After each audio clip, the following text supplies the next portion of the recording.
Order!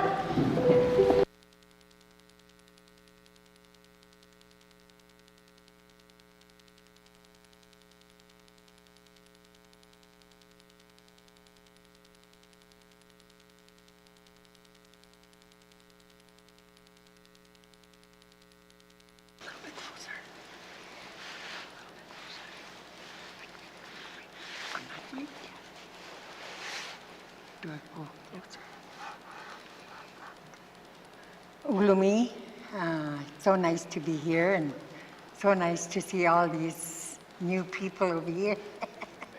It was on this side, now it's on this side. Anyways, welcome everyone to Katima Vikpak. I'm going to say a prayer today. Atane kanyak tulang neli chunga ulupak ilibit ki kamanana kavit nalungan niya kavit. Inyo hakput man na uaptikon ang ngalan niya hakput. Ilibit ang ngalan na reptiut ataramik isumakrapting ni ituak tawamik atanek. Habaut tau tikrapting ni inyong niktamat ko at inyuit habaut tau tikraput atanek. Ilibit nalungit kitin. Ilibit ilyakakilid kitin. Isuak tawamik ang alat kulugit. Ang alat chit kulugit mat ko. Ang alat sinyak to at inyong nik. Inawalane, inakpangne, humilakaki ito at. Anyak to alo, haperak to alo, isumalok to alo, inyuit, iling nun kahit kit ka. Uwaptikun ho inya kapta, iling nun kanyak to dataramik. Ilibit ki kamanak to at inatane, kaduit ang alat kilit kitinukuat, inyuit, ibon niyak tibon. Jesus at kawon, apayagpin. Amen.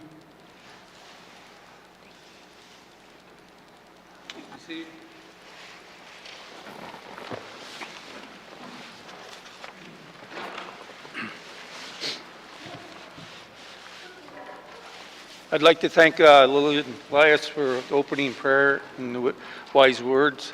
Greatly appreciate it. Just one little bit of housekeeping. Please be a little bit slower when you talk.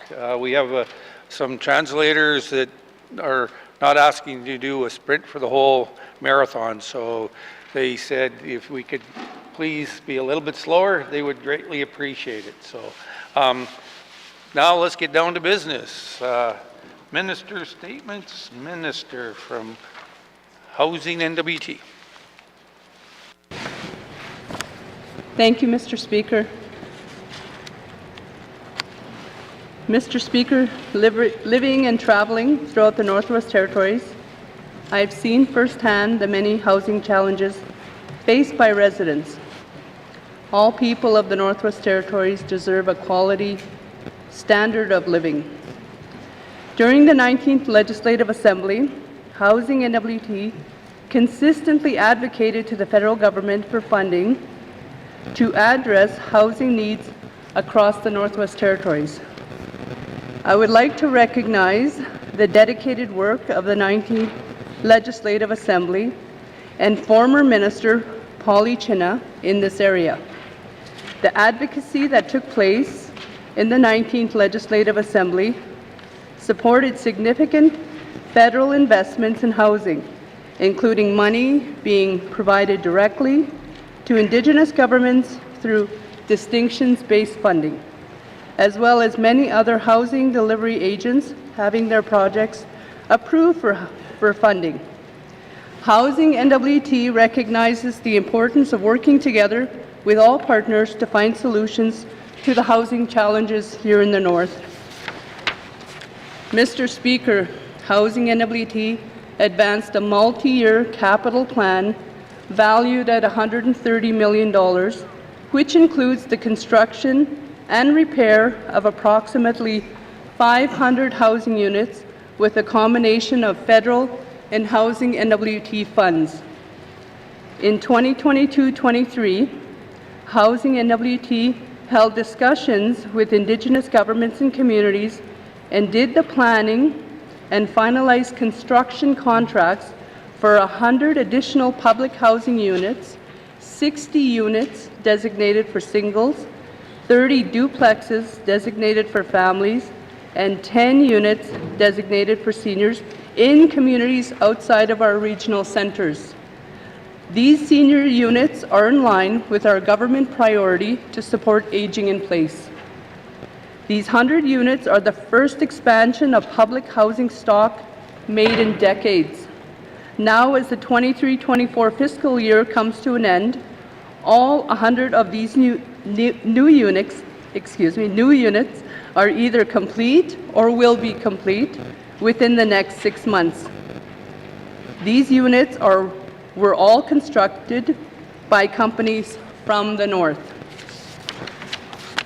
Mr. Speaker, this construction commitment was achieved as a result of significant one-time federal funding support, which included a $25 million contribution from the Canadian Mortgage and Housing Corporation to construct 60 modular housing units, a contribution from Crown Indigenous Relations and Northern Affairs Canada for $25 million to construct 30 public housing units, and an additional contribution from Crown Indigenous Relations and Northern Affairs Canada to support 10 modular duplexes for seniors.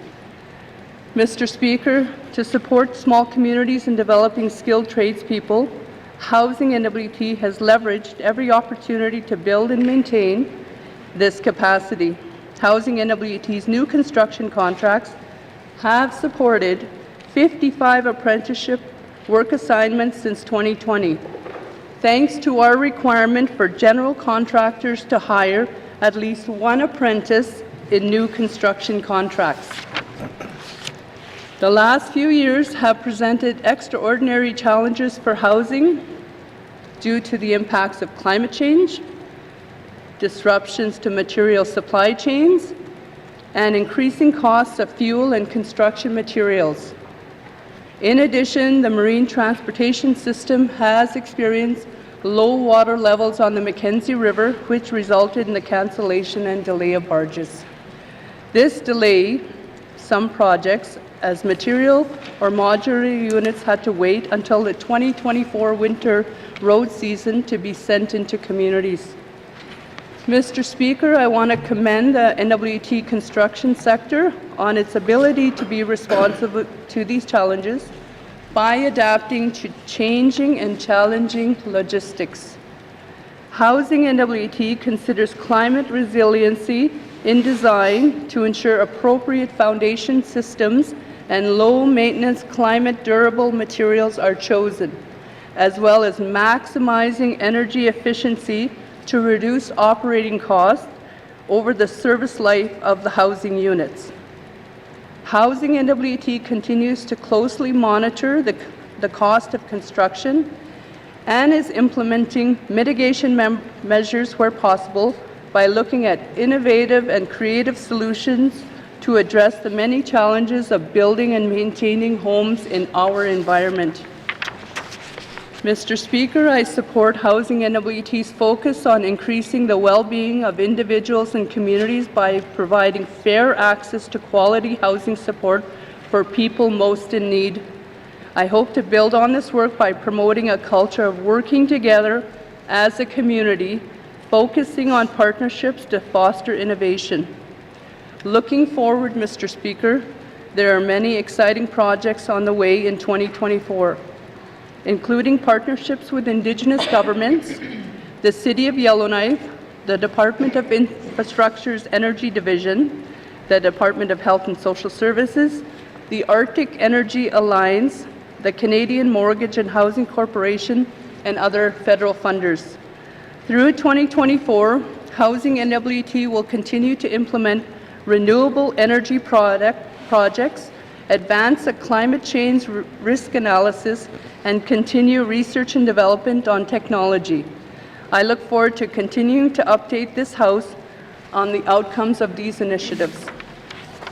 In closing, Mr. Speaker, there will be many exciting outcomes from Housing N.W.T.'s capital investment in recent years.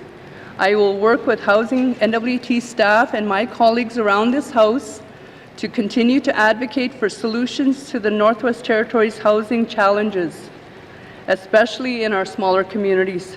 Together, with Indigenous governments and other partners, we can improve the lives of residents in the Northwest Territories by offering more quality, affordable housing in every community. Koinani, Mr. Speaker. Thank you, Minister of Housing, N.W.T. Minister Statements. Minister of Environment and, Industry, Tourism and Investment. Thank you, Mr. Speaker. Mr. Speaker, last month I attended AME Roundup in Vancouver, where I had the privilege of representing the Northwest Territories residents and advocating for their interests in the realm of resource development. Roundup showcases the Northwest Territories' resource potential to the world's mineral development community. In recent years, we have seen growth in the exploration of key commodities, especially for mineral resources and critical minerals like lithium. This exploration presents the N.W.T. with a unique and timely opportunity to increase investment in our mineral sector. Mr. Speaker, I can report incredible buzz and excitement at Roundup for our territory's potential, especially around critical minerals. As a world, we are writing a new way forward to tomorrow's renewable energy and clean technology solutions. 23 of the 31 critical minerals essential to Canada's critical mineral strategy are found in our backyard. So while this is a global challenge, the solutions are Canadian, and more specifically, this chapter starts with the N.W.T. As we all recognize, the benefits of mining extend well beyond the extraction of precious stones and minerals. Even before the mine can start operating, a diverse range of products and services are required. Exploration activities and geoscience research can bring significant economic benefits. Exploration activities benefit our economy by hiring locally. Although the employment opportunities at the exploration stage do not approach the scale of an operating mine, exploration companies employ a wide range of laborers. Let us not forget, before you can even start a mine create hundreds of jobs and opportunities, you first need enterprising and innovative mineral exploration companies to find and develop viable deposits. Mr. Speaker, in 2023, exploration spending in our territory totaled $118.8 million, an 11% increase from 2022. The N.W.T. was the only northern jurisdiction to see an increase during this period, and growth is being driven by the search for critical minerals. We want this spending to increase to the levels seen in previous years, where it totaled between $150 and $200 million. Our government's approach to this year's roundup was strategic. We highlighted the immense potential for those engaging in responsible exploration and development within our territory and demonstrated how partnerships with Indigenous governments and Indigenous organizations can unlock new opportunities. In the spirit of environmental, social, and governance with an Indigenous lens, or ESGI, we are promoting responsible resource development. Our government is dedicated to integrating ESGI considerations into our policies and practices, ensuring that exploration and mining projects meet the highest environmental and social standards and will attract ESGI-conscious investors. During Roundup, the Government of the Northwest Territories hosted networking talks focused on capacity building and relationship development for Indigenous governments and N.W.T. participants in the mineral development sector. We brought 5 events to Vancouver, including 2 ESGI talks, a question and answer session on Mineral Resources Act, a Meet the Leaders event that introduced our Premier, Cabinet, and Indigenous government leaders to national counterparts, and of course, N.W.T. Night. These events were well attended by influential industry stakeholders, government officials, and crucially, our Indigenous partners. Our contingent was also supported by the member for Sawtoo, and I am grateful for his presence and contributions at Roundup this year. Mr. Speaker, Indigenous governments and Indigenous organizations also made a big splash at Roundup. Over a dozen Indigenous governments and Indigenous organizations were represented. Congratulations are especially in order for the Clecho government, who hosted their inaugural Clecho Night. It was my personal pleasure to attend this very successful evening. Mr. Speaker, Roundup was much more than simply an event. It is an opportunity to show how we are enhancing our investment landscape and to build upon the partnerships to get us there. By nurturing these connections at venues like Roundup, we hope to see all Northerners share in the prosperity our resource economy brings to our territory. Thank you, Mr. Speaker. Thank you, Minister of ITI. Minister Statements. Minister Statements. Member statements. Member from Great Slave. Thank you, Mr. Speaker. Mr. Speaker, I look around and I see people in various states of overwhelm and depression. It reminds me of some of the toughest times our territory has been through when I was growing up in the early 90s. But perhaps it seems even worse now that I'm grown and have adult responsibilities. It's also why I'm here. Running for office is born of my desire to help. The only thing I'm certain of doing in hard times is using my skill sets to help when and where I'm capable. Mr. Speaker, this is an important note. Your capacity to help will look different in every day, hour, and moment. Mental, physical, emotional, and spiritual burnout is real in our territory and achingly present, and I want to acknowledge and respect that. Mr. Speaker, over the coming weeks of this session, I want to speak on how we can build a stronger territory that provides many kinds of help to our neighbors to withstand hard times. One of the largest looming hard times is that of financial hard times, Mr. Speaker. We will do what we do best, support people as much as we can. But we also need a government that we can rely on to support us when times are tough, to ensure nobody gets left behind. Mr. Speaker, one part of a strong foundation that we can rely on could and should be a guaranteed basic income to remove the paternalistic reach of income assistance. As I've mentioned in this House, the Senate of Canada is studying basic income, and Alternatives North is preparing a draft implementation report for what it could look like in this territory. I'd like this Assembly to begin to look at it seriously and why it could be beneficial as compared to income assistance. I will have questions for the Minister of ECE at the appropriate time. Thank you. Thank you, member from Great Slave. Member statements. Member from Frame Lake. Thank you, Mr. Speaker. Mr. Speaker, yesterday I spoke to one of the underdeveloped sectors of our economy. There are several other underdeveloped sectors which I will speak to in time, but today I want to focus on the significant economic activity we already have and how we can maximize benefits from it. Mr. Speaker, for such a small territory, we have a huge amount of economic activity happening, so much so that we are often unable or unprepared to fully benefit from it. Our diamond mines rely on a significant number of employees from outside of the N.W.T. to sustain their operations, for example. I suggest that there is more we can do to incentivize northern hiring than we currently do. I shared frustration with a lot of northerners when the mines moved their head offices out of the north and the territorial government did not take substantive action to hold them accountable for moving more benefits out of the north. I think we should be looking into what measures we can put in place to incentivize all companies who operate in the north to ensure benefits stay here. We also need to ensure our royalty regime is robust and ensures benefits to northerners from resource extraction are maximized, which is a statement unto itself. Another sector which is poised to grow here in the near future, Mr. Speaker, is mine remediation. The Giant Mine project alone is projected to cost billions, and I believe we are not currently prepared to maximize the benefits to the north from this project. In order to fully benefit from remediation, we are going to need to look at how procurement processes can help to create capacity and maximize northern benefit, and we need to be preparing our workforce. Ideally, our new polytechnic could develop a program which teaches mine development through the lens of remediation through a mine cycle technologist program. We are uniquely poised to be a leading jurisdiction for this kind of training with some of the biggest and best regulated remediation projects occurring in the country, if not the world. I think we also need to take an eyes wide open approach to the upcoming closure of Diavik and actively work to ensure the economic and employment related impacts of this closure are minimized to the greatest extent possible.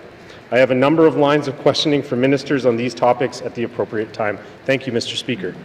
Thank you, member from Frame Lake. Member statements. Member from Satu. Thank you, Mr. Speaker. Mr. Speaker, during my campaign and recent trip to the community of Culver Lake, previous Assembly capital plans approved the Culver Lake School. Mr. Speaker, some progress was accomplished. Site geotechnical assessment, 2 modular units constructed, We can view this progress as our government's pre-commitment to ensuring improved value education for our children. Mr. Speaker, the Bedsai-Haudeh First Nation is a progressive one. The progress shown by the community leaders are fastly approaching independence in concluding self-government negotiations. On the principles of relationships and partnership building, this presents a unique opportunity for both this government and the Bedsai-Haudeh community government on school construction, design and leaseback ownership, while delivering education in a modernized facility. The concept of this government mortgage, community government mortgage, is not particularly new to this government. Mr. Speaker, later I will have questions to the Minister of Education, Culture and Employment, Mussey. Thank you, member from the Sawtoo. Member statements. Member from Range Lake. Thank you, Mr. Speaker. Mr. Speaker, Kent Cooper, former executive director of the Associated Press, is often credited with coining the term right to know.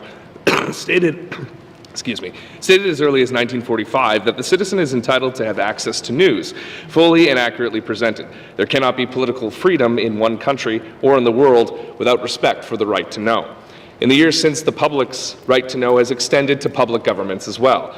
As noted here in the Northwest Territories, our Information and Privacy Commissioner, Andrew Fox, stated, "Government has to facilitate the access to information and to protect the privacy interests of everyone, every one of us." But Commissioner Fox also notes that one of the key parts of having these acts work is to ensure that people who are making it happen are sufficient in number and are trained to a level of competence. Without that, it doesn't work. And there's the rub, Mr. Speaker, is making the system work, and ours just isn't working. In the fiscal year 21-22, 1/3 of access requests were late. Now that number is over half of all access requests. The government is also noted to be lacking in policies, resources, and training to adequately serve our access to information and protection of privacy regime. This is a chronic and pervasive deficit within the government of the Northwest Territories, especially in the Northwest Territories Health and Social Services Agency, who Commissioner Fox notes is the worst example.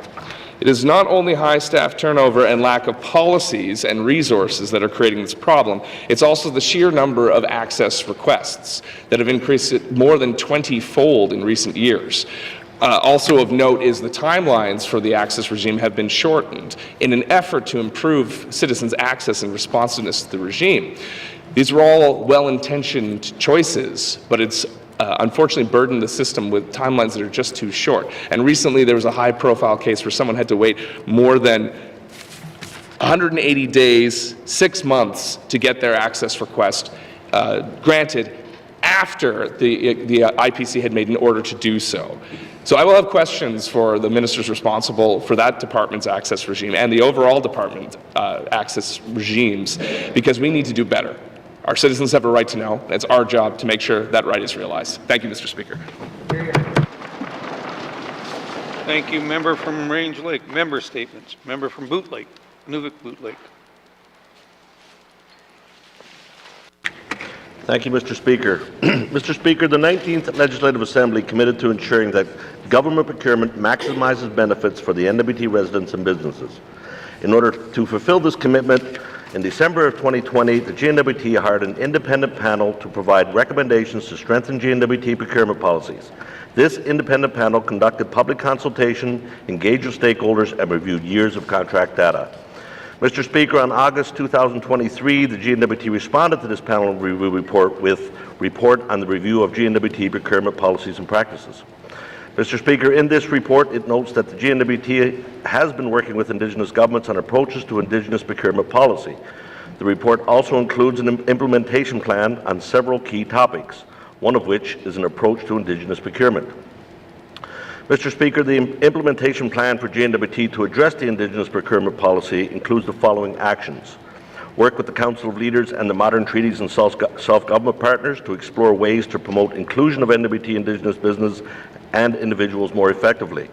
develop an approach that recognizes the interest of parties and recognizes the implementation of modern treaty obligations. Executive and Indigenous Affairs leads a multi-departmental working group to coordinate GNWT efforts in engagement with these bodies. Engagement efforts ongoing since 2021, Mr. Speaker, include reviewing the panel's report on recommendations, confirmation of GNWT procurement principles, draft common procurement principles, a jurisdictional scan, discussion and definition of Indigenous businesses for the purposes of GNWT policy, and introduction of potential policy mechanism. While these actions are noted as in progress, Mr. Speaker, there is no timeline set for completion. I will have questions for the Premier on the advancement of this policy. Thank you. From Nunavut Lake, member statements. Member from Yellowknife North.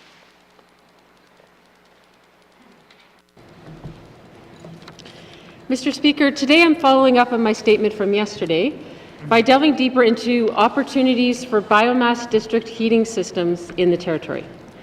So this is a good example of where the barrier to reducing emissions is not necessarily money.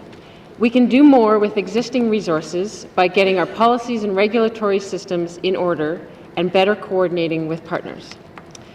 While we often focus on community electricity projects, in fact, heating our building with oil has a much greater overall impact on our emissions in the N.W.T. than electricity does.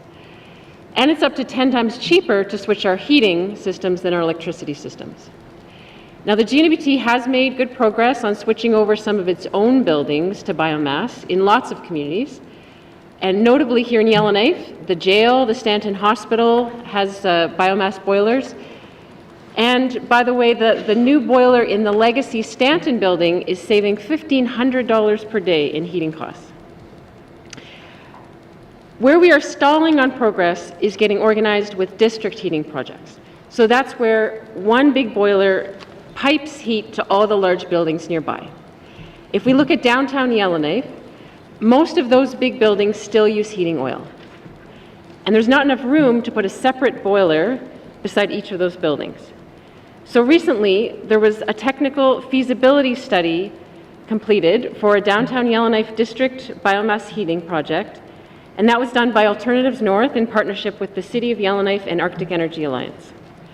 The study found that there is a business case for either a private company to build and run the system, or even a stronger case for a nonprofit enterprise with access to federal grant funding to build and run the system, and there would be even an estimated 20% return on investment. The barriers, though, are partly regulatory. So figuring out if this would count as a utility, and if so, how the Public Utilities Board would manage it, and also how to get all the downtown business owners to the table and agree on how this could work. Sometimes the GNWT can help drive projects like this by committing to be an anchor customer. Notably, the business case here doesn't make sense without the carbon tax.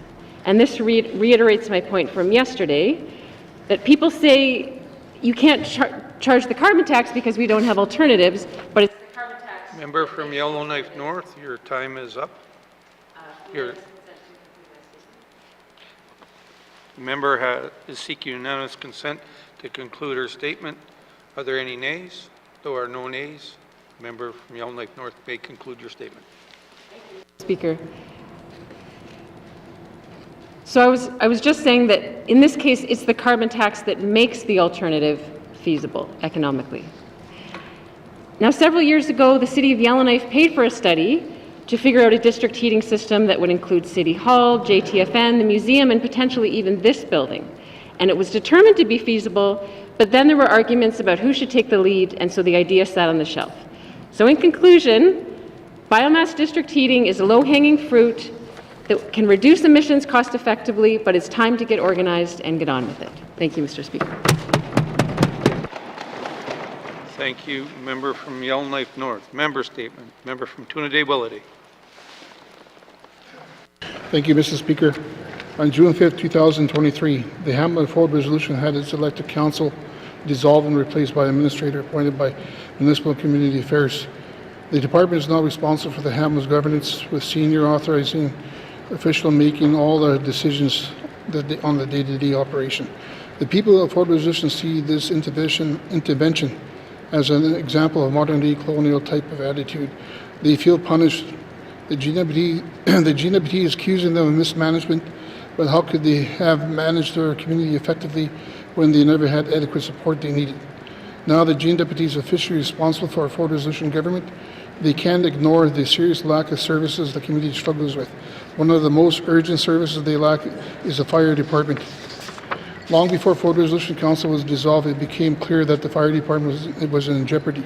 The situation was left to spiral out of control until the fire department was hit with a mass resignation. Today, they only have the bare minimum protection for fire, and all they can manage is a preventive approach. A preventive approach is a polite way of saying the community of Fort Resolution is able to respond to a serious fire. Their community is totally unprotected from that threat. In the previous assembly, I asked the minister to try to restart the fire department and put in place a fire plan to protect the community. To my disappointment, those efforts were not made.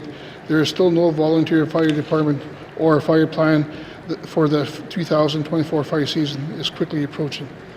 We know that the fire happens too often in our communities. We all want to prevent damages to the property and most importantly prevent injury, loss or life due to fires.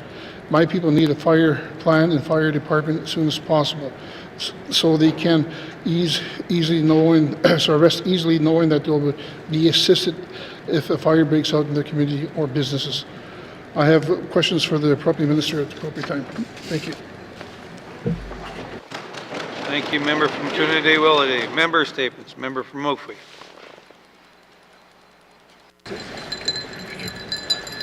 Merci, Mr. Speaker. Mr. Speaker, so this time I'd like to talk about housing. There are not that many houses throughout our community. So at this time, I would like to ask I'll be talking about housing. Speaker, we know that Indigenous people in Canada are 11 times more likely to be homeless than non-Indigenous people. We know the majority of homeless people on the streets in Yellowknife are from Bichico. Mr. Speaker, the Klitschko region has over 200 people on the wait list. We know that the Klitschko region, 18.37% of homes are overcrowded with 6 or more people. This is the highest in the territory. The Klitschko also has the highest number of homes in core needs in the territory. More than 1 out of every 3 homes in the Klitschko region are either not adequate, affordable, or suitable for residents. Mr. Speaker, this 37% of homes in Klitschko region are in core need. This is 3 times the national average. Mr. Speaker, for Indigenous people living in the Klitschko region, housing is a nightmare. I do not see housing N.W.T doing enough to increase housing stock and to implement repairs. The Klitschko are the most in need, so what is being done to prioritize action in my writing? Mr. Speaker, based on the capital estimates over the last 5 years, from 2019 to 2020, 2023, and 2024, Housing N.W.T have planned to build 9 new homes and complete major renovations on 51 units between Y.E.L.L.O.K.N.I.F.E, N.W.T, and Bichico, and also to build a new LHO in Bichico, which was completed and it is in operation. Mr. Speaker, this is not enough to address the housing crisis in Klitschko region, and I have not seen any new units in the communities. Also, I have not seen any renovations on 51 housing units in Klitschko region over the last 5 years. Housing N.W.T has received millions of dollars from federal agencies to support Housing N.W.T. Mr. Speaker, I will have a question for the Minister of Housing at the appropriate time. Thank you.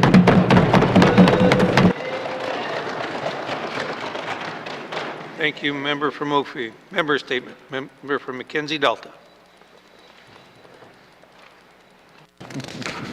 Thank you, Mr. Speaker. As an elected official, I would like nothing better than to see the residents of the Northwest Territories succeed. Here, here. No matter what kind of lifestyle we choose, we all possess potential.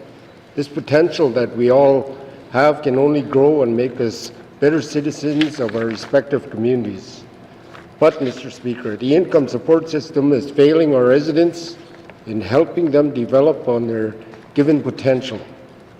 We have many members of our communities who choose not to seek a productive, meaningful choice for a brighter future for themselves and their families, merely for the fact that the system is handing these individuals everything on a silver platter. The department must find a better alternative to allocating the funds that are given to the recipients of this program. Providing a check to the individuals is just not working. Mr. Speaker, how can we help our own people build on their potential if we continue to provide them with monetary gain while they are contributing nothing in return? It is time that the income support system change its approach and start the process of building the self-esteem of these recipients of the program. Mr. Speaker, the income support program should change its policies, encourage these clients to conduct some sort of productive choices while they are receiving benefits from the income support program. Like I stated earlier, we all have potential and we can build on the potential with a little encouragement. Conducting productive choices can only improve the process. It is time for the system to help in expanding on the potential of our residents and not take away their self-esteem. Mr. Speaker, in closing, there are companies out there who require skilled trades people in every industry. The department can work with other departments and develop a training program for a brighter future for the recipients of the income support program and for the Northwest Territories as a whole. We need to help our people to help themselves. Thank you, Mr. Speaker. Thank you. Thank you, member from Mackenzie-Delta. Member statements. Member statements. Member from Yellowknife Centre. Thank you, Mr. Speaker. Mr. Speaker, successive ministers of MACA over the years have continued to blame the feds on the closing of the funding gap for municipalities. Mr. Speaker, if they moved any faster, it almost looked backwards, in my humble opinion. I mean, it's effectively perfunctory at best. Mr. Speaker, only hiding behind the feds and blaming them is a playbook that can only be used so many times. The issue is perennial. We hear it over and over and over again. Moving slow, yes, we want to do this. The next page on the minister's blame book usually has to do with, I'm fighting for you as hard as I can at the cabinet table. So when people like me ask, prove it, show me the money, they go, wow, that's cabinet confidentiality. You know, what happens in Vegas, what I mean is happens in cabinet stays in cabinet, Mr. Speaker. We all know how that rolls. Well, the good news is I read some unedited Hansard the other day, and a member, and I want to make sure I get it correctly, is quoted by saying, my community, like others, struggle with healthcare issues, education concerns, formula funding for the town of Hay River. The good news, Mr. Speaker, is they might even be in cabinet, the member who made that, and even maybe potentially the better news is they may even be the Minister for Municipal and Community Affairs. One will only tell if members on this side of the House have an ally there. They will do the work, we'll find out. In the meantime, our communities, all of them struggle day to day, and you hear they're going to have to put a 16% tax increase to meet the basic needs of our community. Shame, it's terrible. Then they were able to work it down to 7 and then to 6, and thank goodness the City of Yellowknife settled on 5. My goodness. They're carrying the weight and responsibility of the territorial government. Mr. Speaker, every one of our communities on this side of the House, I don't care about yours, ours, Mr. Speaker, are stealing from Peter to pay Paul. Well, I can tell you right now, we're running out of Pauls, Mr. Speaker. Our towns can only do so much. I will be expecting under our priority session that Cabinet will come with bended knee and say, we will close that gap in 3 to 5 years. We will meet that $40 million deficit because we care. Mr. Speaker, by ignoring this, we continue to dump this on municipalities. Our communities, our people, taxpayers are getting tired. We need support from the government. Thank you, Mr. Speaker.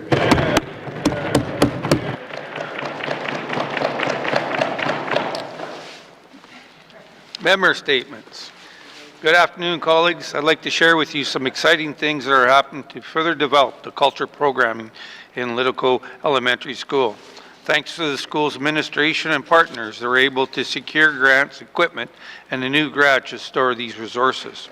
This help was a good start. However, the lack of transportation in the fall and late spring to have students at fishnets go to camp across the river and to even experience life on the water was challenging. Sometimes they were able to access local boats, but most times they were hard to find, and most local boats were too small to carry out the cultural activities. So the administration sent out an application to Jordan's principals to see if they would be willing to purchase a boat big enough to help them offer cultural programs needed in the school. Big selling point was the preservation and revitalization of cultural programs at their school, especially after 3 years of school closure and social distancing from COVID pandemic. As the application was going through the process, the Detroit Divisional Education Council agreed to help with the delivery of the boat, ongoing maintenance, and boat insurance. Again, the community partners are working together to preserve and promote cultural language and tradition. I can tell you that I was present when the principal made the announcement at the Christmas feast, and everybody was very happy. I can tell you that in addition to the school boat, will help with their cultural programs in 8 areas. Due to the time, I will ask the clerk to have the rest of the statement be deemed as read and printed in a Hansard. Thank you, Mr. Clerk.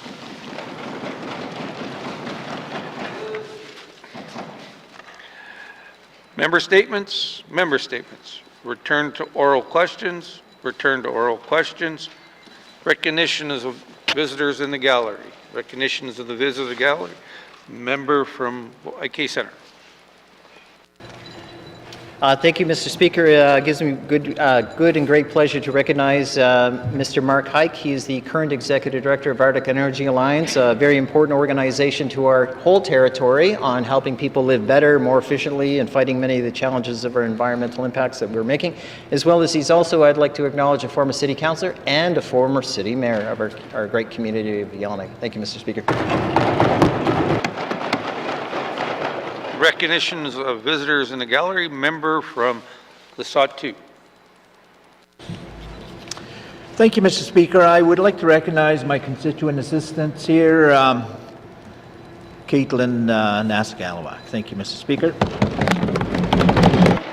Thank you, member from N.W.T. Recognition of visitors in the gallery. Recognition of visitor in the gallery, Hay River North. South. Thank you, Mr. Speaker. I'd like to recognize my CA again, Myrtle Graham. I will acknowledge that she was the former CA for Minister Schuman and CA for former MLA Robert Bouchard. So I'd also like to recognize Stacey Barnes, who was my official agent and campaign manager during the campaign. Thank you. Recognition of visitor in the gallery, member from the Great Slave. Thank you, Mr. Speaker. I'd also like to rise and recognize Mr. Mark Hike, who was the first person to teach me how to door knock, and look where it brought me. So thank you for that, as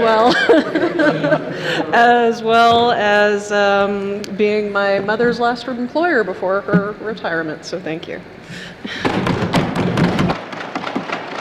Recognition of visitors in the gallery. Recognition of visitors in the gallery. If we missed anyone in the gallery today, welcome to your chamber. I hope you are enjoying the proceedings. It's always nice to see people in the gallery.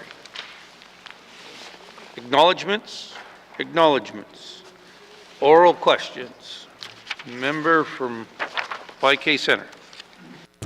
Thank you, Mr. Speaker. Mr. Speaker, today's questions will be directed to the Minister of Housing. So I'd like to start off by explaining a little preamble to my question. Recently, I got asked, as many members in Yellowknife here, to help the selection process of board members for the Yellowknife Housing Authority. It also came with a letter to inform us that the housing policy only allows people to be appointed to 2 terms on the board to up to a maximum of 6 years.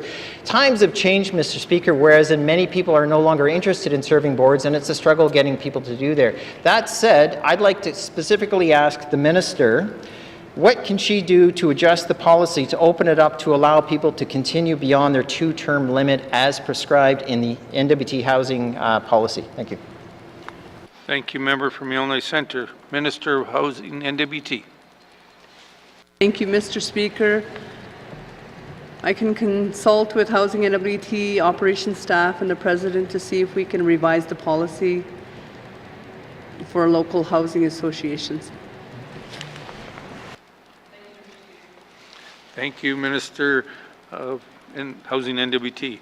Member from Yellowknife Centre. Oral questions. Member from Range Lake.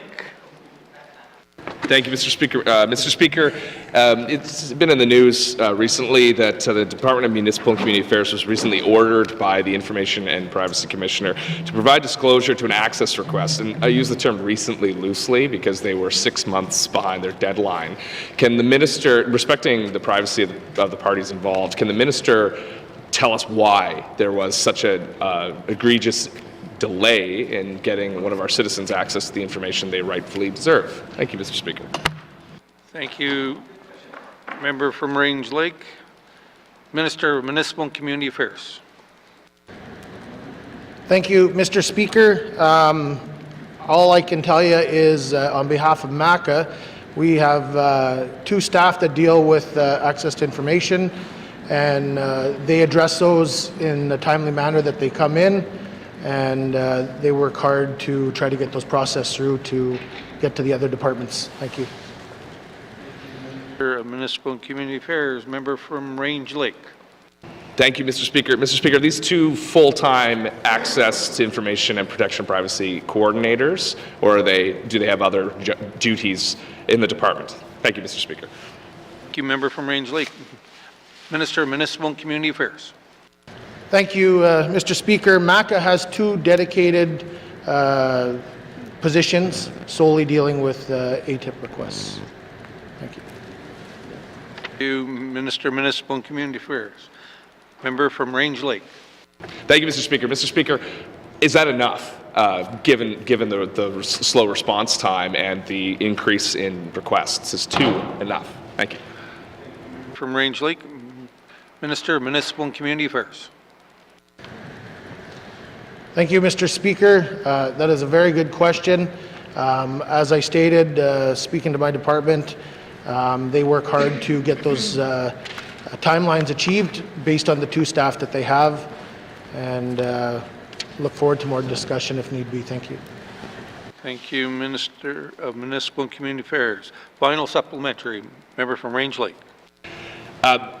Mr. Speaker, the department didn't respond or didn't request an extension when this matter was delayed. Can the minister respond why his hardworking staff were unable to do so? Thank you. Thank you, member from Range Lake. Minister of Municipal and Community Affairs. Thank you, Mr. Speaker. I'm not aware of our department requesting an extension, and I'm not sure if that's part of that process. I'd have to confirm that through our department. Thank you. Thank you, Minister of Municipal and Community Affairs. Oral questions. Member from Great Slave. Thank you, Mr. Speaker. Mr. Speaker, while I can respect that changes to income assistance will help residents, I'm convinced that even more administrative barriers and burden can be reduced by implementing a basic income guarantee in the N.W.T. So, Mr. Speaker, can the Minister of ECE commit to undertaking a feasibility study to study guaranteed basic income for the N.W.T, similar to one that is underway in Nunavut? Thank you, Mr. Speaker. Thank you, member from Great Slave. Minister of Education, Culture and Employment. Thank you very much, Mr. Speaker, and thank you to the member for the question. This definitely would be quite a huge undertaking, and I'm excited to learn of N.W.T's undertaking of it and the study that they're currently doing. I know that the department has reached out to N.W.T and to gain insights into the outcomes of their feasibility study so that we can learn from our sister territory as to what they're learning. But right now here in the territory, we've been doing, as the member indicated, revisions to our income assistance program, and those revisions really, well, they came with an extra $5 million that were put into the program, and what they've done is they've allowed us in the territory to set ourselves already apart from other Canadian jurisdictions, and that our program looks at the actual costs of shelter and utilities, including fuel, to make sure that residents are being covered for what they need for their basic needs if they are on income assistance and they do need that additional support. Whereas in other Canadian jurisdictions, I know that these types of subsidies are capped at a certain level. And so I know that we're doing our part to try and acknowledge that life is different in the North and really make sure that we are supporting residents how we can in the Northwest Territories. Thank you, Mr. Speaker. Thank you, Minister of Education, Culture and Employment. Oral questions, member from Great Slave. Thank you, Mr. Speaker, and thank you to the Minister for that. So one other thing I was wondering if the Minister could do is commit to review and discuss with myself and perhaps the Social Development Committee the findings from the forthcoming implementation options developed by Alternatives North, which should be available in at least a draft form in the spring. Thank you, Mr. Speaker. Member from Great Slave, Minister of Education, Culture and Employment. Thank you, Mr. Speaker, and my colleague to the right just reminded me to slow down as well, so thank you for that. I am always happy to speak with social development. Social development will always have a warm place in my heart and always happy to be invited. Thank you. Thank you, Minister of Education, Culture and Employment. Oral questions, Great Slave. Member from Thank you, Mr. Speaker. So this week so far we've heard a great deal on concerns for adequate funding for seniors, and I've asked a little bit about the income assistance program changes. I also want to recognize too that my colleague from Mackenzie Delta has a different perspective on this, and it's a conversation that really needs to be regionally based and best fit. Yes, the question would be, could the Minister speak to what pathfinding is available for residents who need ECE program supports, like income assistance and seniors home heating supports? Thank you, Mr. Speaker. Member from Great Slave, Minister of Education, Culture and Employment. Thank you very much, Mr. Speaker, and thank you to the member for acknowledging that not all communities are the same and not all expectations across the territory are the same. As far as pathfinding within the government of the Northwest Territories, Education, Culture and Employment has client navigators that help income assistance clients access the program and work through the program as well. These client navigators are found in most communities across the territory. And they're not only responsible for looking into simply income assistance. These are people who know about programs in other N.W.T or GNWT departments, like for example housing, and can help their clients access those programs as well to be able to make sure that people are supported wholly as best they can from their position that they have. The other piece that I wanted to bring up here, Mr. Speakers, is that there's also pathfinders that are involved with integrated case management that's now found under EIA, and also EIA has the government service officers who also act as pathfinders within the system to make sure that people have access to the programs that they need and that they have the opportunity to learn about them. Thank you, Mr. Speaker. Minister of Education, Culture and Employment. Final supplementary, member from Great Slave. Mr. Speaker, thank you to the Minister for that information. My question is, can the Minister confer with her cabinet colleagues and do a little bit more to promote these pathfinding pieces, because often here on the other side of the House, and I'm sure the Minister feels this way when she was a regular member as well, we end up being those pathfinders. So if folks on the cabinet side could share those resources with us and maybe promote them a bit better in the public, I'm wondering if she can commit to that. Thank you, Mr. Speaker. Thank you, member from Great Slave. Minister of Education, Culture and Employment. Thank you very much, Mr. Speaker. Mr. Speaker, certainly as members of the Legislative Assembly, we spend a tremendous amount of time supporting residents learn about different programs across the N.W.T. And I know that this is work that is also part of the homelessness strategy that it lives right now within EIA with the Premier's office. And I absolutely can commit to providing information and also seeing what I can do from my part to make sure that that information is accessible for sure. I'm absolutely open to working with members, and I welcome any ideas they have anytime to make sure that people have access to the programs that are available within the government. Thank you. Education, Culture, and Employment. Oral questions, member from the Sawtooth.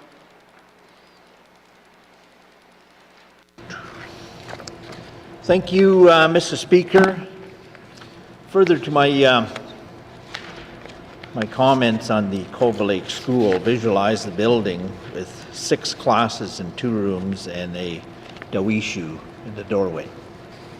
My first question to the Minister ECE is, has the Department of ECE been working with the Bedzai First Nation in Cova Lake on the design of a new school in the community? Thank you. Thank you. Member from the Sawtooth, Minister of Education, Culture, and Employment.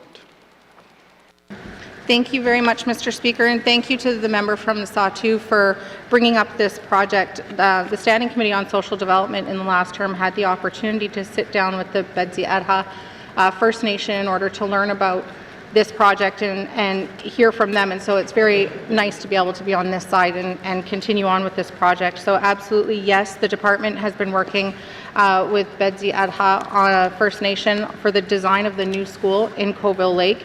And right now, ECE is working with a baseline that was determined by the school standards that were set back in 2020. The capital standards and criteria. Thank you very much, Mr. Speaker. Of Education, Culture, and Employment, member from the Sawtooth. Mr. Speaker, and thanks to the Minister for that update. My next question there, Mr. Speaker, is what progress have been put in place to move this project forward? Thank you.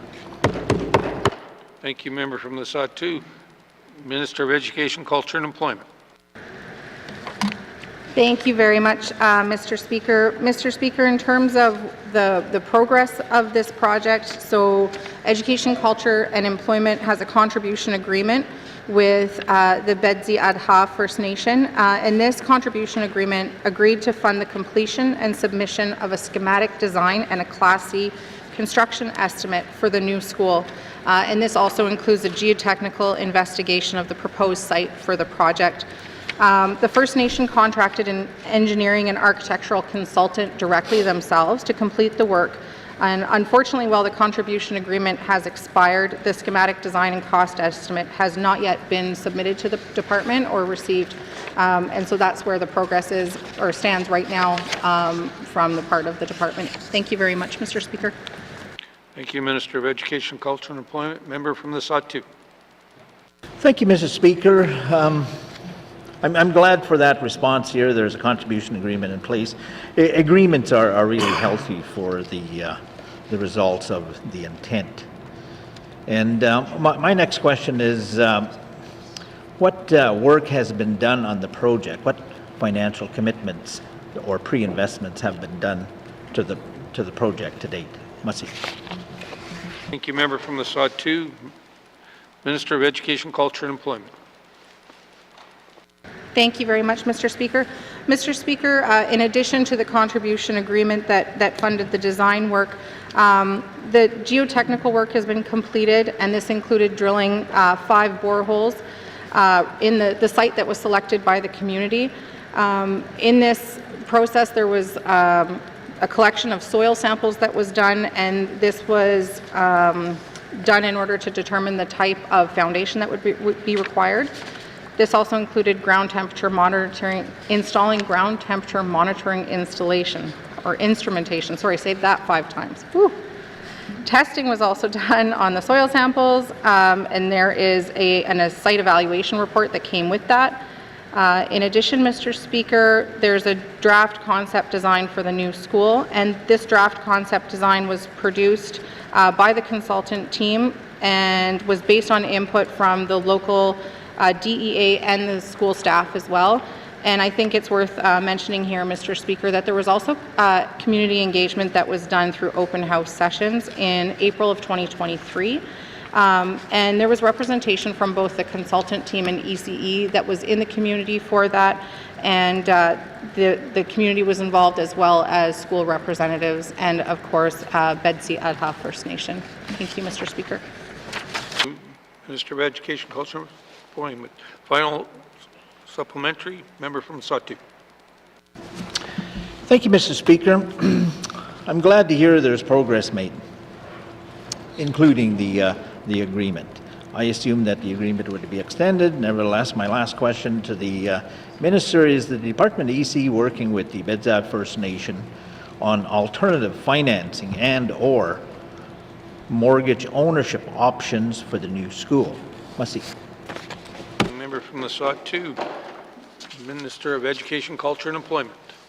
Thank you very much, Mr. Speaker. Mr. Speaker, I can say that the previous Minister of Education, Culture and Employment was very open to looking at new ways to see this project go forward, and really wanted to work with the community to see it to its fruition. The community initially presented several alternative options for this project, including a public-private partnership, build lease, third-party funding, negotiated contracts. At the time, the department indicated that they needed more information in order to consider moving away from kind of the conventional approach, so that there was a clear understanding of what that would look like, Mr. Speaker. And an agreement was reached in the end in order for the department to fund the Bedsi Adha First Nation for the development of that schematic design that I spoke about, including a cost estimate, and this would provide that clarity that the government was looking for. And I just want to say, Mr. Speaker, that I'm really happy that the member has brought this up. It is definitely a project that I would like to see move forward, and I really look forward to working with the member on seeing this project move forward and seeing a new school in Colville. Thank you. Culture and Employment. Oral questions. Member from the Mackenzie Delta. Thank you, Mr. Speaker. My questions is directed to the Minister responsible for EC&E. In no way my questions or statement is belittling the recipients of this program. We just want a better lifestyle for these individuals. Will the department look at changing its policies in regards to having the recipients of this program completing a productive choice before they are eligible to receive income support? Thank you, Mr. Speaker. Delta. Minister of Education, Culture and Employment. Thank you very much, Mr. Speaker. And Mr. Speaker, I think it will be an interesting week next week, because we already have some kind of competing mindsets. Thank you very much, Mr. Speaker. So, Mr. Speaker, the productive choices are still a requirement within the income assistance program. And back in 2020, when the changes were starting to happen within the income assistance review, productive choices were switched to what's called a wellness self-care productive choice, which means that there's no requirement of reporting. And the reason for this is when the department went out and did the review, and they spoke with Indigenous governments, they spoke with NGOs and current and past clients, they spoke with departments and even the public to get feedback on everything, and there was really a split. But what people decided was that the intended goals of the productive choice were not being met. So at that point, it was decided that there would be no reporting requirement, and with the changes of the review going forward, later this year, we will see no requirement whatsoever for productive choices. Thank you, Mr. Speaker. Minister of Education, Culture and Employment. Member from Mackenzie Delta. Thank you, Mr. Speaker. Thank you for the response from the Minister. Will the department look at developing training programs where these individuals can enroll and further their education and life skills to be less reliant on the system? Thank you, Mr. Speaker. You're here. Thank you, member from Mackenzie Delta, the Minister of Education, Culture and Employment.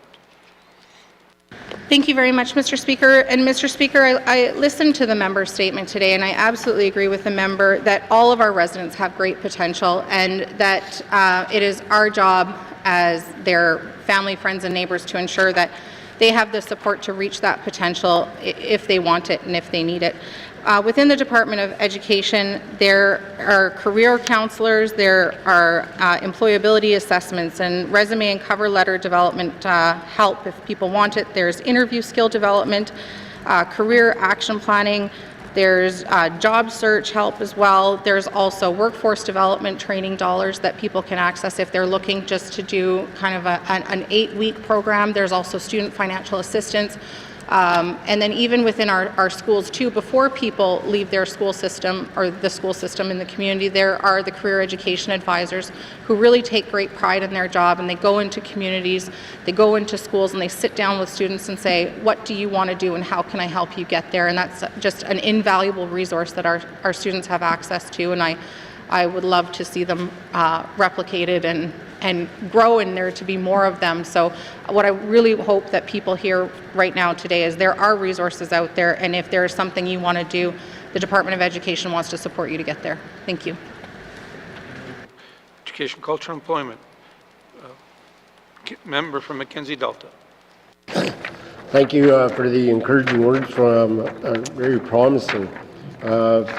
Providing the recipients with a check is not working in respect to the client spending the money on unethical resources. Can the department look at alternatives like working in collaboration with the local outlet stores to set up some sort of an account? Thank you, Mr. Speaker. Member from Mackenzie Delta, Minister of Education, Culture, and Employment. Thank you very much, Mr. Speaker. Mr. Speaker, this was something that the Department of Education, Culture, and Employment did used to do at one point. However, with the N.W.T. Human Rights Act, issuing payments through a voucher system is seemed to be contrary to Sections 5 and Sections 11 of the N.W.T. Human Rights Act. And so I am open to other suggestions from my colleagues, but I want to ensure that whatever we do is in line with the law and with the Human Rights Act. Thank you. Thank you, Minister of Education, Culture, and Employment. Final supplementary, member from Mackenzie Delta. Thank you, Mr. Speaker. I believe you stated that a review will be conducted sometime in the near future. I'll be contacting my resource people and Indigenous leaders. Can you tell me when the review will be conducted? Thank you. Thank you, member from Mackenzie Delta. Minister of Education, Culture, and Employment. Thank you very much, Mr. Speaker. Mr. Speaker, the review was done in the 19th Assembly, and it was anticipated that the changes would actually come into play for residents of the Northwest Territories before the start of the 20th Assembly, but this project has been held up and delayed due to system requirements on our IT side, and so it is anticipated that these changes will be seen by residents coming in the summer of this year. Thank you. Thank you. Oral questions. Member from Frame Lake. Thank you, Mr. Speaker. Mr. Speaker, my question is for the Minister of Industry, Tourism, and Investment. Not meaning to gang up on her today specifically or deliberately, but it just happens to be the way it is. Mr. Speaker, what is the department actively and specifically doing to prepare both our economy and workforce for the closure of the 2026 closure of the Diavik Diamond Mine? Thank you. Member from Frame Lake, Minister of Environment and, Industry or Investment, Tourism, and Industry, or whatever. Thank you, Mr. Speaker, and thank you to the member for the question.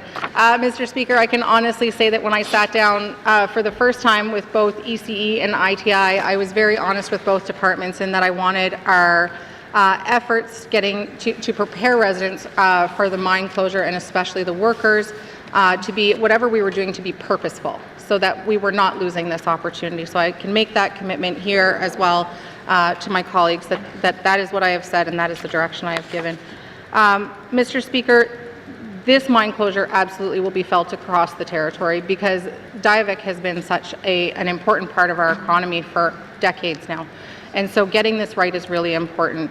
So Diavik, Diavik is doing a tremendous amount of work, and I've had the opportunity multiple times to sit down with their senior management team and to actually discuss what they're doing, and it's very impressive, but we have a role to play in that too. So here with the GNWT, we have a steering committee that is made up of GNWT and Diavik officials, and that is in its early days of kind of taking form and taking force. This is coordinated by ITI, and we also have working groups that will be formed for specific issues, and this is, for example, to address labor assessment and worker transition, because I think in order to be purposeful, we have to know exactly who we're talking about, and what their skill sets are, and where they, as working N.W.T. residents, want to go, because that really matters to this conversation. What do people want to do? Maybe they're in a position right now that they don't want to continue in, and maybe there's other opportunities. So the intent of these working groups is really to build on work that's already being done by Diavik, because they truly are the leaders of this work, and we want to be as collaborative as possible with them. So we want to tailor education and training services specific to either careers in need, but also to the careers that they want, and that includes large-scale opportunities that revolve around giant mine remediation projects or the remediation economy. We also want to ensure that we're creating pathways for apprentices to continue their apprenticeship, because Diavik does have an a socioeconomic agreement, and they are working hard right up until the end to make sure that they are meeting those expectations. And so there are going to be staff from Diavik who are going to be right in the middle of their apprenticeship, and we don't want to lose that opportunity for them. So making sure that we're creating roadmaps for other northern employers for them to absorb those staff members. Do you want me to stop talking? I can stop talking and wait for the next question. Okay, thank you. Member from Frame Lake. Thank you, Mr. Speaker. I'd like to give the Minister the opportunity to finish her response to my first question, since it was so comprehensive. So I'll wait for that before I ask a second question. Thank you. Minister of ITI. Thank you very much, Mr. Speaker, and you're very effective at your job. Thank you to the member. Mr. Speaker, in addition to creating pathways, there's also promoting program mentorship and support funding related to entrepreneurship. And so I've said before in the previous assembly that really a healthy economy is reflective of our entrepreneurs and our private industry. And so making sure that we are supporting people who want to take advantage of entrepreneurship is very important to me, and something that I'd like to see go forward. Mr. Speaker, in addition to new projects, there's also opportunities that are going to open up for that's going to help some of our labor and workforce development and some of our labor needs, and that includes in the section of trades, administration, aviation, environment, energy, and climate monitoring as well. And I'll stop there, but as you can see, Mr. Speaker, I'm very excited about this. I think that although this will be a sad day for Northerners, it's also an opportunity that we can't afford to pass up. Thank you. Minister of ITI. Member from Frame Lake. Frame Lake. Frame? Okay. Thank you, Mr. Speaker. And thank you to the Minister for that very surprisingly comprehensive answer. I wasn't quite expecting that much, but I am very encouraged. I'm getting to it. Thank you, Mr. Speaker. Thank you, Mr. Speaker. I'm sorry. If I could ask one additional question. I heard a lot about employment, Mr. Speaker, which is an important aspect of this. Another piece of this closure is going to be the impact to the various contractors who are involved. So I'm wondering if the department is considering more than just employment, but also all the ancillary services that are provided at the mine, and how those companies are going to be affected. Thank you. Member from Frame Lake, Minister of ITI. Thank you, Mr. Speaker, and thank you to the member for bringing that up. Those sticky dollars are so important to the Northwest Territories and to our economy, and that is exactly the purpose of conversations like we have at Roundup, to be able to find out from industry that is the up-and-coming mines, the mines that are about to open, the mines that are in the process of opening, what they need from us, how we can connect them with Indigenous governments to ensure that right from the get-go they're doing their projects properly and they're having the right conversations. So ITI is absolutely committed to ensuring that we are supporting industry and that we are supporting the mineral resource sector. And we're also ensuring that we're having these necessary conversations with Canada, because our critical mineral strategy feeds into their critical mineral strategy, and they cannot achieve their critical mineral strategy without the Northwest Territories. So these are all important pieces of this. Thank you very much, Mr. Speaker. Thank you, Minister of ITI. Final supplementary, member from Frame Lake. Thank you, Mr. Speaker, and I am sorry for the informal nature with which I was conversing with you just now. I do respect the authority of the Speaker. Thank you, Mr. Speaker. I'm very encouraged by those answers from the Minister and really appreciate it. I have no further questions. Okay, thank you. Before we go into the next member, don't need to be thanking the ministers if it's your fourth one. There's 29 minutes still and other members want to talk. So please, let's focus on the questions. Thank you. Oral questions. Member from Tuna-Day-Willity. Thank you, Mr. Speaker. Mr. Speaker, as mentioned earlier, that Board Resolution Hamlet is under third-party management. On January 9th, 2024, we had a serious house fire in our community. And my question is, my first question is, will the minister commit to put in place a volunteer fire department in the community Fort Resolution as soon as possible? Also, to work with the Chief and Council and President Arthur Beck, Fort Resolution Métis Council on the plan. Merci. Thank you. Member from Tuna-Day-Willity, Minister of Municipal and Community Affairs. Thank you, Mr. Speaker. With volunteer fire departments, there's obviously a concern of commitment from community members. Volunteerism's down everywhere, and I know the struggles in Fort Resolution are there. MACA is committed to making sure that the department is fully supported and they have the resources in order to establish that department and operate it as such.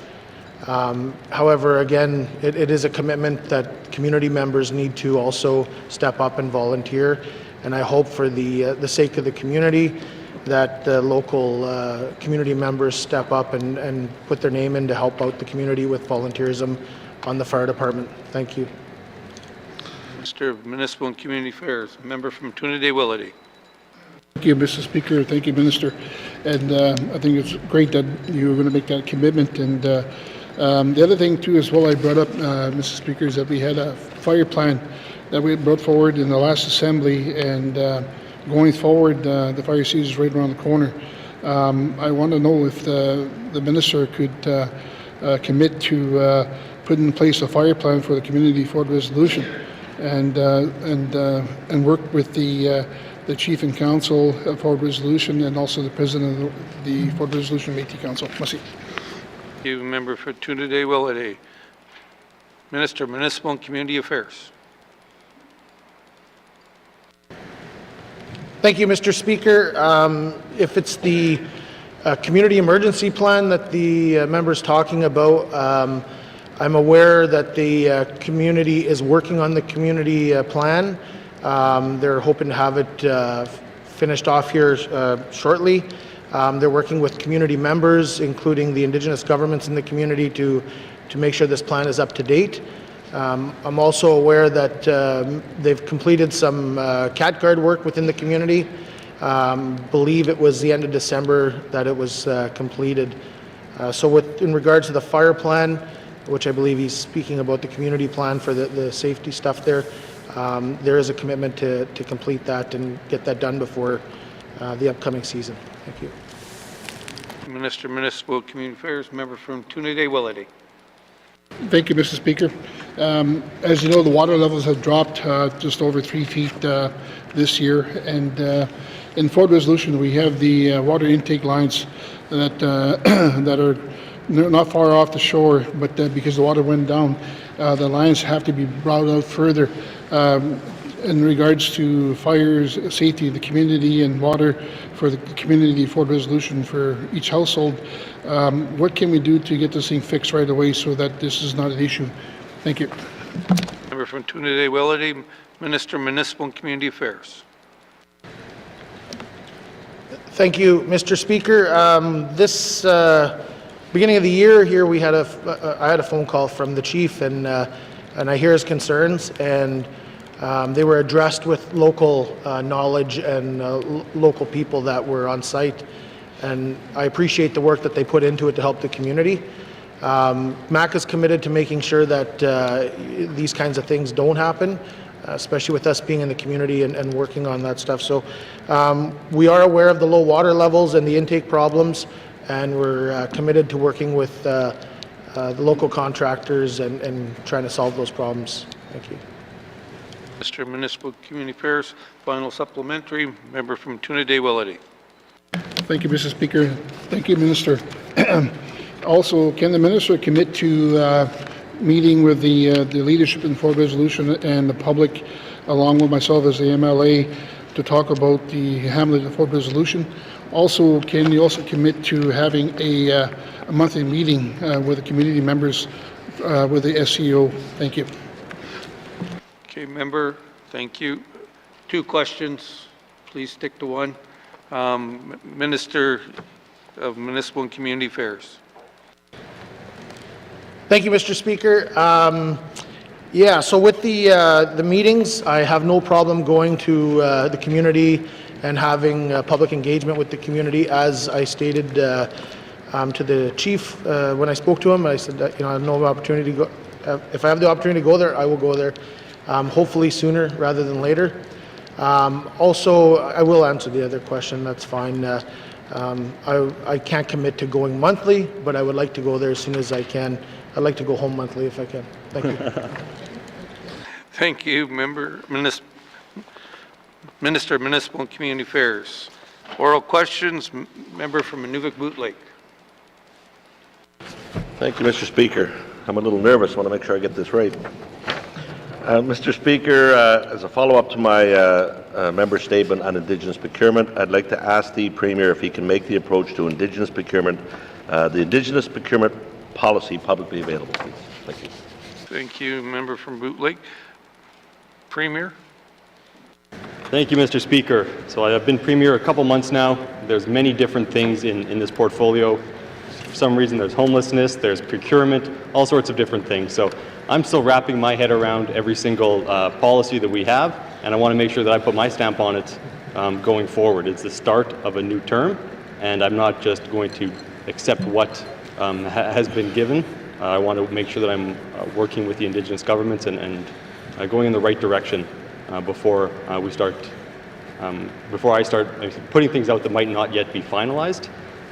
So I'll just leave it at that. Thank you. Premier, member from Nunavut Lake. Thank you, Mr. Speaker, and certainly I appreciate the Premier has a lot of issues in his portfolio. But I will ask, and something else to add to that wrap, I guess, is that has the N.W.T established a definition on Indigenous businesses for the purposes of the policy? Member from Nunavut Lake, Mr. Premier. Working on it, Mr. Speaker. There's a lot of voices in the room, so it is taking some time, but we'll get there. Thank you. Premier, member from Nunavut Lake. Thank you, Mr. Speaker. Then I'll just do one final one. Will the N.W.T evaluate the outcomes of the current negotiated contracts policy to ensure that it achieves the intention to support the development of the Indigenous business policy? Thank you. From Nunavut Lake, Mr. Premier. Yes. Thank you, Mr. Premier. Oral questions, member from Yellowknife North. Thank you, Mr. Speaker. So my questions are for the Minister of Infrastructure. Does the Minister and her staff at the Department of Infrastructure have on their radar the technical feasibility study for district heating in downtown Yellowknife that was commissioned by Alternatives North in partnership with the City of Yellowknife and Arctic Energy Alliance? And has the department considered what its role might be in furthering this project? Thank you, member. I think that's 2 questions again to the Minister of Infrastructure. Thank you, Mr. Speaker. Hopefully that means I have time to answer both. I'm happy to do so. Yes, the department is aware of this study, and in fact, I understand may have had a role in doing some review and support in terms of the work that was in the background on that study. So in fact, more than merely aware of it. I'm also aware of it. It's on my radar now. I have not read all 109 pages, but I've gotten through some of it. And as far though as next steps, Mr. Speaker, it's an opportunity where there'd have to be proponents. This study is speaking about potentially changing the way heating happens for as much as 50 to 75 different buildings in Yellowknife. So the role of the N.W.T. when it comes to private enterprise would certainly not be the necessarily driver of them having to change, but certainly would have potentially a role to bring people together to enable some change. Thank you. Minister of Infrastructure. Member from Yellowknife North. Thank you, Mr. Speaker. Just one question at a time, I promise. Has the Department of Infrastructure studied what the regulatory or policy barriers might be to either for-profit or non-profit partners running district biomass heating systems in the territory? Thank you. Thank you, member from Yellowknife North. Minister of Infrastructure. Thank you, Mr. Speaker. Mr. Speaker, I don't know that there's been any study per se commissioned. I can say the department is aware of the kinds of regulatory systems that might exist for large-scale infrastructure projects, being the Department of Infrastructure. I can say any regulatory process would depend on the nature of the project and depend on the scale of the project. Really being here, particularly in Yellowknife, it would largely be the city's processes and bylaws that might be the first point of call. As well as potentially some oversight by the Utilities Board, depending upon the nature of what is being contemplated for sale. Thank you. Minister of Infrastructure, member from Yellowknife North. Thank you, Mr. Speaker. Final question on this one. Will the minister commit to enter into discussions with the Public Utilities Board to clarify whether or how district biomass heating systems will be handled by the Public Utilities Board? Thank you. Thank you, member from Yellowknife North. Minister of Infrastructure.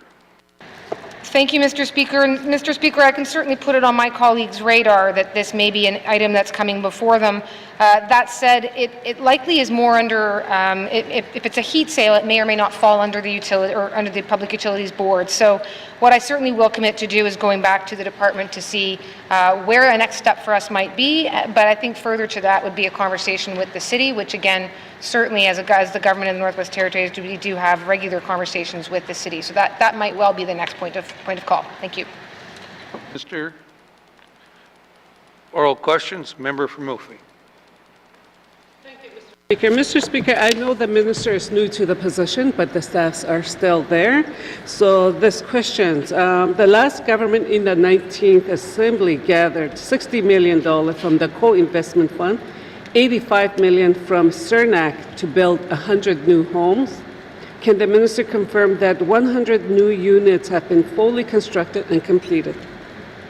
Thank you, member from Milford. Minister of Housing N.W.T. Thank you, Mr. Speaker. I announced in the capital update that 100 new homes were either completed or in progress. So we do have some homes that are in progress because of transportation issues.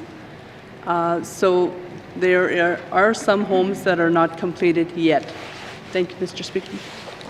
Minister of Housing N.W.T. Member from Milford. Mr. Speaker, when looking at previous capital estimate plans for the Cleacho region, Housing N.W.T. had planned to retrofit 2 units in N.W.T. and 2 units in N.W.T. between 2022. Can the minister confirm whether those retrofits have been completed? Thank you. Thank you, member from Milford. Minister of Housing N.W.T. Thank you, Mr. Speaker. I cannot confirm at this time that those were completed, Mr. Speaker. I can follow up and provide the information to the member as soon as I know that information. Thank you, Mr. Okay, thank you, Minister of Housing N.W.T. Member from Milford. Thank you for the information. Yeah.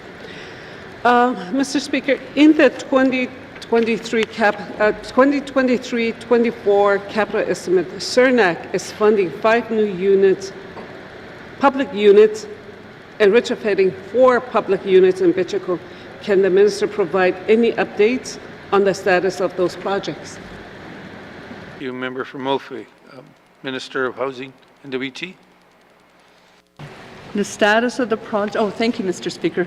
The status of the projects are 10 new public housing units are now under construction in the Clecho communities, all awarded to Clecho businesses, including 6 new public housing units in Betchaco. 4 of these are on track for completion this spring, and 2 others will be completed this summer. 2 new public housing units in N.W.T to be completed this spring. 2 new public housing units in Y.E.L.L.K.N.I.F.E to be completed by this summer. Thank you, Mr. Speaker. Minister of Housing, N.W.T. Final supplementary. Member from Mofi. Thank you. I hope it's going to be completed in N.W.T because of that all depends on the ice road. So, Mr. Speaker, when looking at housing N.W.T capital planning documents over the last 5 years, there have been no plans to put new units or renovate units in Y.E.L.K.N.I.F.E. Will the minister commit to putting a new unit into Y.E.L.K.N.I.F.E? Thank you. Thank you, member from Mofi. Minister of Housing, N.W.T. Thank you, Mr. Speaker. Housing N.W.T allocates its units based on waiting list and need, and at this time, we have to look at all units across the north and need across the north. So I can't commit at this time, but I could follow up with the member and discuss the capital plan for the Clecho region. Thank you, Mr. Speaker. Minister of Housing, N.W.T. Oral questions. Member from Yellowknife Center. Thank you, Mr. Speaker. Mr. Speaker, I'm going to follow up on my member statement today, and I want to begin by saying when I was first elected to City Council back in 2000, the fall of 2000 that is, I was given a book. It was called Dogs, Ditches and Dumps, and what it did is kind of describe the mandate of a city councillor and the jobs you need to do. So since that time, I've left and become an MLA, and I've noticed that the council mandate is not incongruous anymore with what it was really intended. In other words, they're picking up programs that really rightly should belong to the N.W.T, such as the health and social services programs that they shouldn't be doing, morally doing it, but they shouldn't be doing it. Mr. Speaker, my question for the Minister of Health and Social Services is she aware of the Women's Centre's outreach street outreach program, and if so, what is she aware of what it does? Thank you. Thank you, member from Yellowknife Center. 2 questions. Minister of Health and Social Services. Thank you, Mr. Speaker. Mr. Speaker, I'm aware in Yellowknife that there are many programs, outreach programs for, there's the shelters, Health and Social Services is actually operating of the homeless shelter and the day shelter, or the overnight shelter and the day shelter in Yellowknife. We do fund a lot of different programs within the city. The one that the member is speaking specifically about, if I don't have that information offhand right now, but I can look into what the actual program is and get back to the member. Thank you. Minister of Health and Social Services. Member from Yellowknife Center. Thank you, Mr. Speaker, and I appreciate the answer from the Minister. Mr. Speaker, the pilot program, I believe, has been running for about 7 years, and she was a member of the Social Development Committee, so I'm sure she's familiar with the types of issues.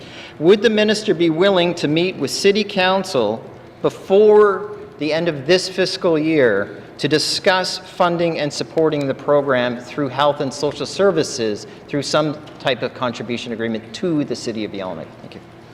Thank you, member from Yellowknife Center. Minister of Health and Social Services. Thank you, Mr. Speaker. Mr. Speaker, what I am willing to do is I'm willing to meet with the City of Yellowknife. I already have received an invite to request to meet with them on some of the programs that they have and just discussions. Becoming a new minister, there was a lot of things going on and then sessions. So my office is aware, and we don't have a scheduled date yet, but I'm hoping that it will be before the end of this fiscal year. So thank you, Mr. Speaker. Minister of Health and Social Services. Member from Yellowknife Center. Thank you, Mr. Speaker. Mr. Speaker, I believe this program serves many in our community that are vulnerable. It's a no-judgment program, whether they're there because they choose to be there or their demons get them there. Whatever it is, it's a good program rather than leaving them on the street. Mr. Speaker, my last question, or my previous question, wasn't about just the City of Yellowknife. Does the minister... in the minister's ability as minister, I mean, she certainly would be welcome to fund the Yellowknife Women's Society directly and set aside. So would the minister make sure that any discussion with the city does involve full partnership with the Women's Society? Thank you. Member from Yellowknife Centre, Minister of Health and Social Services. Thank you, Mr. Speaker. Mr. Speaker, as I mentioned, I would be meeting with them, and I would be, hearing what are the concerns and what are the programs that they are providing and how these programs are being funded. A lot of the funding within health and social services is third-party funding, and so when we get funding for certain things in the community and throughout the territory, some of those funding sunset. I can't say specifically to any of the funding that's going specifically to the women's, for the program that the members identified, but if the City of Yellowknife wants to bring that to the table and the Yellowknife Women's Society wants to talk about programs, I'm willing to talk to any member or any community, any NGO that has programs that are currently, or if there's programs that that there's funding or where we can work with them with funding. Thank you. Minister of Health and Social Services. Final supplementary, member from Yellowknife Centre. Thank you, Mr. Speaker, and thanks to the Minister. Mr. Speaker, to be clear and on the record, does the Department of Health and Social Services support the street outreach program? And if so, would they make sure that that's absolutely committed today rather than leaving people vulnerable on the streets? Thank you. Thank you. Member from Yellowknife Centre, Minister of Health and Social Services. Mr. Speaker, I'm not going to be committing anything on the floor of this House today without any information and time to speak with the different NGOs, and so therefore I've committed to meeting and speaking with the NGO and the city, and I'll leave it at that. Thank you, Mr. Speaker. Social Services. Oral questions, member from Range Lake. Thank you, Mr. Speaker. Mr. Speaker, my friend, the Minister of Municipal and Community Affairs, was too modest. I think his hardworking staff is actually overworked staff. So I'd like to ask the Premier and his responsibility as Minister of Justice how the government is supporting the access to information regime in the Northwest Territories, considering the high demand from the public and the low rate of responsiveness from the government as an entire entity. Thank you. Member from Range Lake, Minister of Justice. Thank you, Mr. Speaker. And the Access and Privacy Office has seen an increase in requests and an increase in the complexity of those requests. I'm not sure if there's a huge public demand. It's a relatively small group of people that are being served by that office. There's companies, there's lawyers, there's individuals who are requesting documents that end up being tens of thousands or thousands of pages. Every single one of those pages has to be found and discovered by someone in, say, for example, MACA, who has 2 people working full-time to fulfill these requests for a very, very, very small segment of the territory. They then have to go to the Access and Privacy Office, and they go through line by line, sometimes tens of thousands of pages. So it is a lot of work. The office has, the Access and Privacy Office has seen some vacancies. Those are in the process of being filled, in some cases double filled, and hopefully this month, I'm expecting that this month that office will be back to full strength. Thank you. Minister of Justice, member from Range Lake. Thank you. Does the Premier believe that filling those vacancies will correct the issue and we'll see the rates of timeliness improve? Thank you. From Range Lake, Minister of Justice. Thank you, Mr. Speaker. I'm confident that the timeliness will improve. I'm not sure if the issue at large will be corrected. Across Canada, governments are struggling to fulfill these ATIP requests because of the parameters around them. They're very labor intensive. They take a lot of resources. And I recall conversations back in the 18th Assembly when this legislation was being considered, and we really shot for the moon. I was on the standing committee with the member from Range Lake nowadays. Back then it was Cam Lake, and we did push for these tight timelines, and we got them. And now I'm in the position of having to fulfill them and realizing that they're just they're not feasible.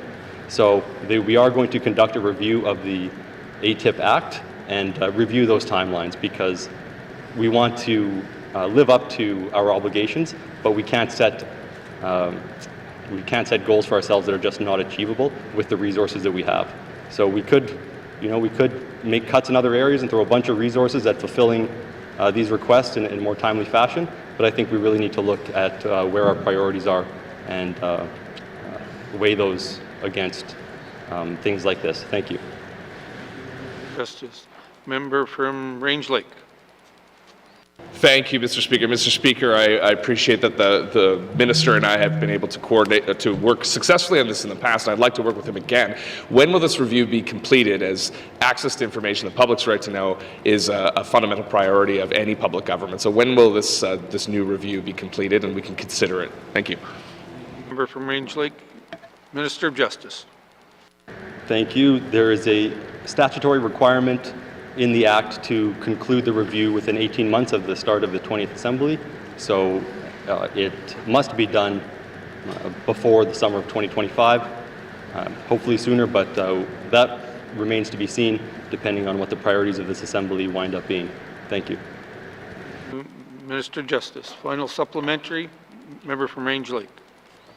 Thank you, Mr. Speaker. Mr. Speaker, is the minister, it sounds like no additional resources are coming, so is the minister contemplating a bill that can correct some of these timelines so we can ensure we're meeting them and we're not putting additional pressures on our staff that are just ensuring the system fails? Thank you. Member from Range Lake, Minister of Justice. Thank you, Mr. Speaker. Yeah, there needs to be some relief for the staff, and this process needs to be one that is doable and achievable. And so, based on that review, we'll make a decision about which direction we go. I don't think it's unreasonable to think that setting some more reasonable timelines is on the table. So we'll be looking at everything, including the timelines. Thank you. Minister of Justice. Oral questions? Oral questions. Member from Yellowknife North. Thank you, Mr. Speaker. This question is actually for the Minister of Housing, Housing and N.W.T.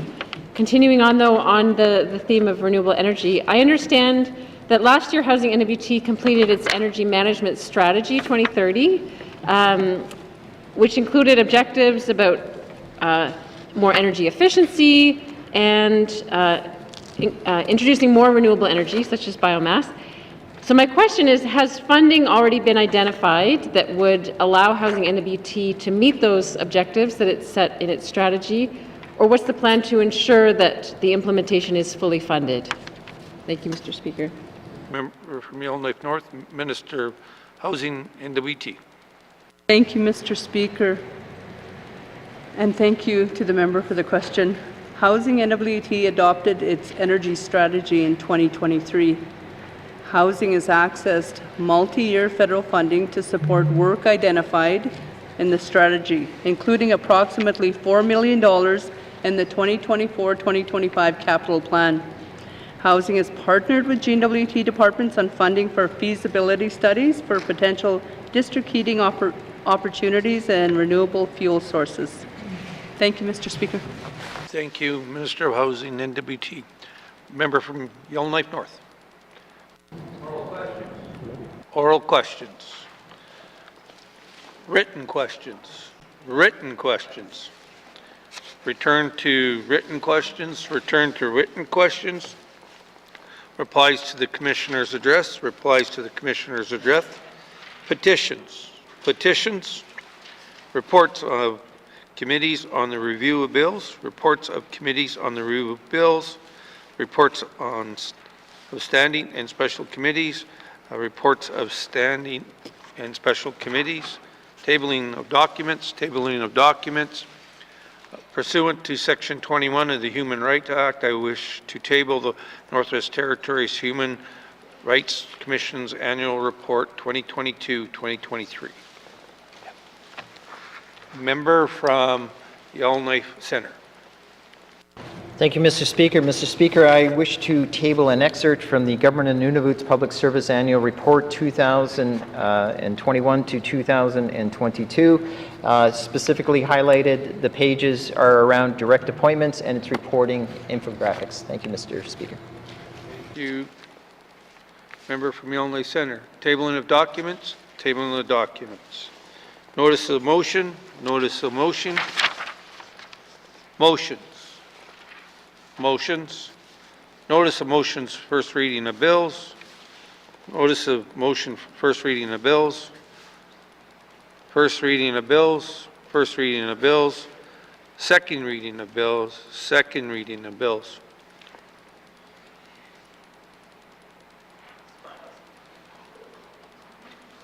Glenn? Rick's not here.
bills and other matters.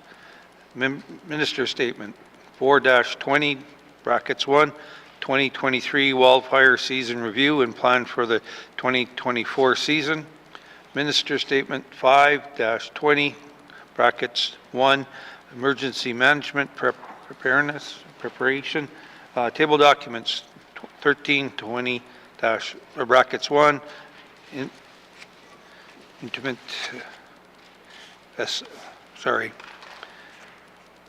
estimates, operation expenditures April 1 to June 30th, 2024, with member from N.W.T and chair.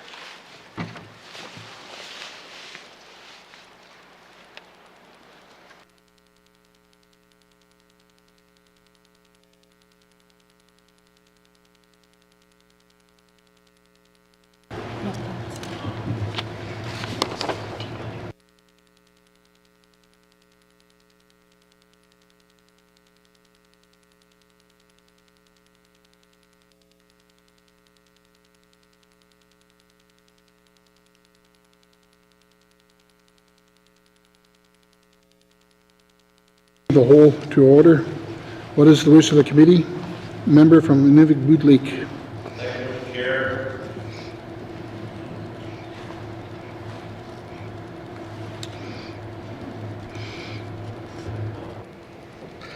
Thank you, Mr. Chair. I move the chair rise and report progress.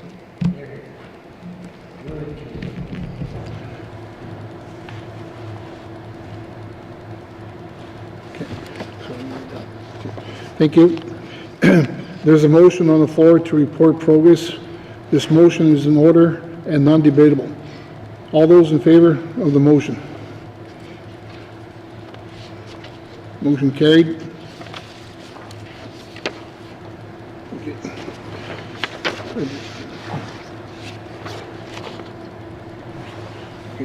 Okay, all those opposed? Motion carried.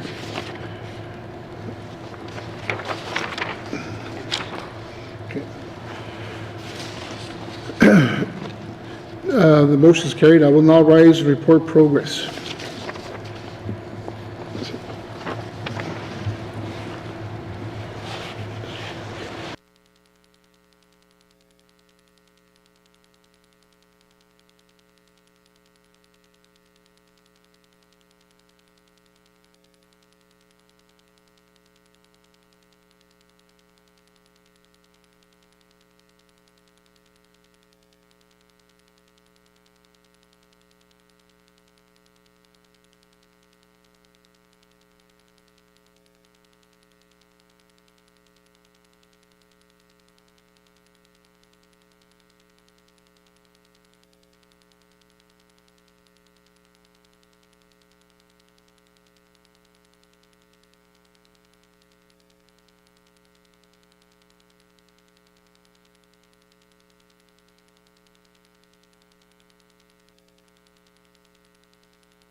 N.W.T.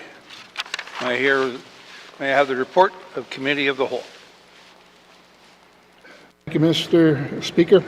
Your committee has been considering Minister Statement 4, brackets 20, brackets 1, Minister Statement 5-20, brackets 1, Table Documents 13-20, brackets 1, and would like to report. And Mr. Speaker, I move the report of the Committee of the Whole be concurred with. Thank you, Mr. Speaker. Thank you, member. Do I have a seconder? Member from Nuvik Twin Lakes. All those in favor? All those opposed? All those abstain? Motion passed. Reports of the Committee of the Whole. Reports of the Committee of the Whole. Third reading of bills. Third reading of bills. Orders of the day. Mr. Clerk. Thank you, Mr. Speaker. The Standing Committee on Accountability and Oversight will meet at the rise of the House today. Orders of the day for Friday, February 9th, 10 a.m. prayer, minister statements, member statements, returns to oral questions, recognition of visitors in the gallery, acknowledgements, oral questions, returns to written questions, replies to the Commissioner's address, petitions, reports of committees on the review of bills, reports of standing and special committees, tabling of documents, notices of motion, motion 9-20 bracket 1, motion 14-20 bracket 1, notices of motion for first reading of bills, second reading of bills, consideration in committee of the whole of bills and other matters, Minister Statement 4-20 bracket 1, Minister Statement 5-20 bracket 1, table document 13-20 bracket 1, report of committee of the whole, third reading of bills, orders of the day. Thank you, Mr. Speaker. Thank you, Mr. Clerk. This House stands adjourned until Friday, February 9th at 2024 at 10 a.m. Order!